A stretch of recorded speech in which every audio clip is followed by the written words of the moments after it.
सिर्फ यही लोग आशीर्वाद दे सकते हैं। गुरुदेव श्री श्री रविशंकर।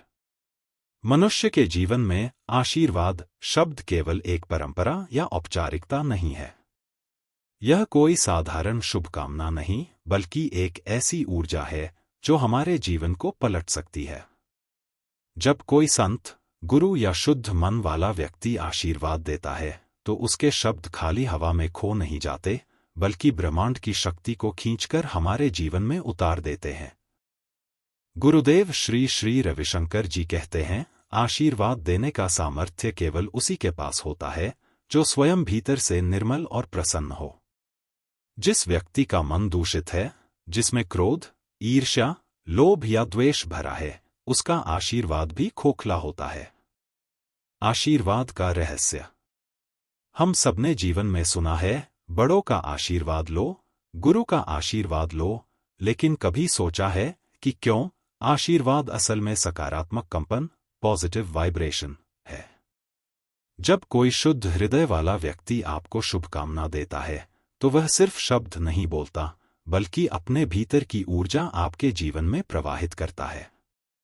यह वैसा ही है जैसे एक दीपक दूसरे दीपक को जलाता है। अगर दीपक में ही तेल खत्म हो चुका हो, तो वह और किसी को प्रकाश कैसे देगा? उसी तरह, अगर किसी के भीतर प्रकाश ही न हो, तो वह आशीर्वाद कैसे देगा?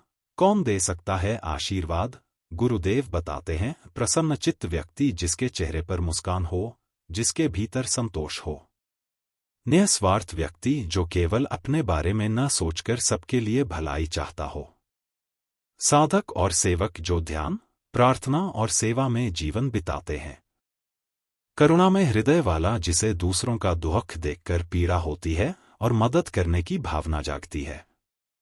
यही लोग जब सुखी रहो, स्वस्थ रहो, उन्नति करो कहते हैं, तो उनके शब्द आशीर्वाद बनकर सच हो जाते हैं। जिनके शब्दों में आशीर्वाद नहीं होता।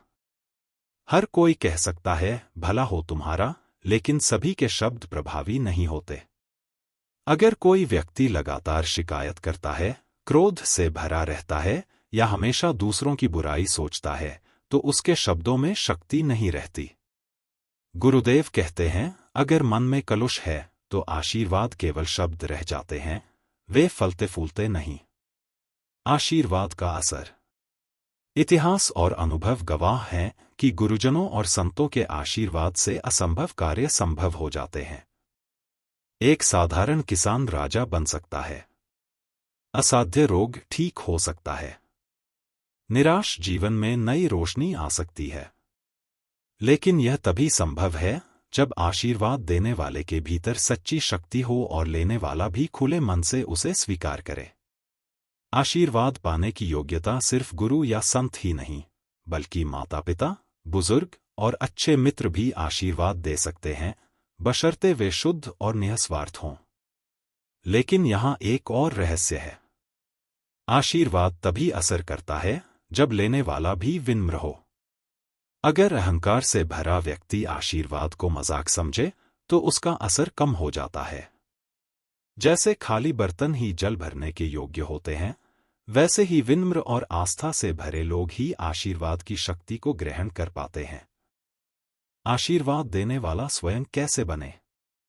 गुरुदेव हमें प्रेरित करते हैं कि हर कोई अपने जीवन को इस स्तर तक पहुंचा सकता है जहां उसके शब्द भी आशीर्वाद बन जाए। इसके लिए ध्यान करें, जब मन शांत होगा तो शब्दों में शक्ति आएगी। सेवा करें, जब आप दूसरों के लिए कुछ करते हैं तो करुणा बढ़ती है। प्रसन्न रहे, प्रसन्नता ही आशीर्वाद की जड़ है। ईर्ष्या और द्वेष से मुक्त हों, जितना मन साफ होगा उतनी ऊर्जा प्रवाहित होगी। एक प्रेरक कथा। एक बार एक शिष्य ने गुरुदेव से पूछा, गुरुदेव, मैं भी सबको आशीर्वाद देना चाहता हूं, लेकिन मुझे लगता है कि मेरे शब्द असर नहीं करते। ऐसा क्यों? गुरुदेव मुस्कुराए और बोले, बेटा, अगर तुम्हारे भीतर क्रोध, असंतोष और शिकायत है, तो तुम्हारे शब्द हवा में खो जाएंगे। पहले अपने भीतर शांति और प्रेम जगाओ। जब तुम्हारा हृदय करुणा से भर जाएगा, तब तुम्हारे शब्दों में स्वतः शक्ति आ जाएगी। तब तुम्हें कहना नहीं पड़ेगा, मैं आशीर्वाद दे रहा हूं, तुम्हारी उपस्थिति ही आशीर्वाद बन जाएगी। जीवन में सबसे बड़ा धन पैसा, पद या यश नहीं, बल्कि आशीर्वाद है। पैसा कभी खत्म हो सकता है, पद छिन सकता है, यश समय के साथ बदल सकता है, लेकिन आशीर्वाद वह जीवन भर साथ देता है, अदृश्य शक्ति की तरह आपका मार्गदर्शन करता है। इसलिए गुरुदेव का संदेश है, सच्चे आशीर्वाद केवल वही दे सकते हैं जिनका मन निर्मल और प्रसन्न हो। अपने जीवन को ऐसा बनाइए कि आपके शब्द भी आशीर्वाद बन जाए। अब आप सोचिए, क्या आप ऐसे व्यक्ति बनना चाहेंगे जिनके शब्द किसी के जीवन को संवार दें? अगर हाँ, तो अपने भीतर शांति, सेवा और करुणा का दीपक जलाइए।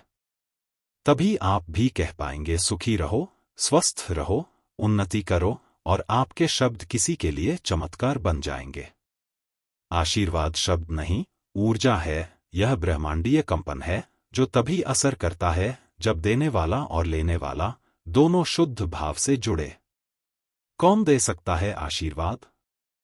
प्रसन्नचित्त, निस्वार्थ, करुणामय और साधना करने वाला व्यक्ति। किसके शब्द खोखले होते हैं? जो शिकायत, क्रोध, ईर्ष्या और द्वेष से भरा हो, उसके आशीर्वाद प्रभावहीन रहते हैं। आशीर्वाद की योग्यता लेने वाले को भी विनम्र होना चाहिए। अहंकार और उपेक्षा आशीर्वाद की शक्ति को रोक देते हैं। हम भी आशीर्वाद देने योग्य बन सकते हैं जब हम ध्यान, सेवा, करुणा और प्रसन्नता से अपने जीवन को सजाते हैं, तो हमारे शब्द स्वतः आशीर्वाद बन जाते हैं। जीवन का सच्चा धन पैसा, पद और यश क्षणभंगुर हैं, परंतु आशीर्वाद जीवन भर रक्षा करता है। अपने जीवन को ऐसा बनाइए कि आपकी उपस्थिति ही आशीर्वाद बन जाए। जब मन शांत और करुणामय हो जाता है, तो आपके शब्द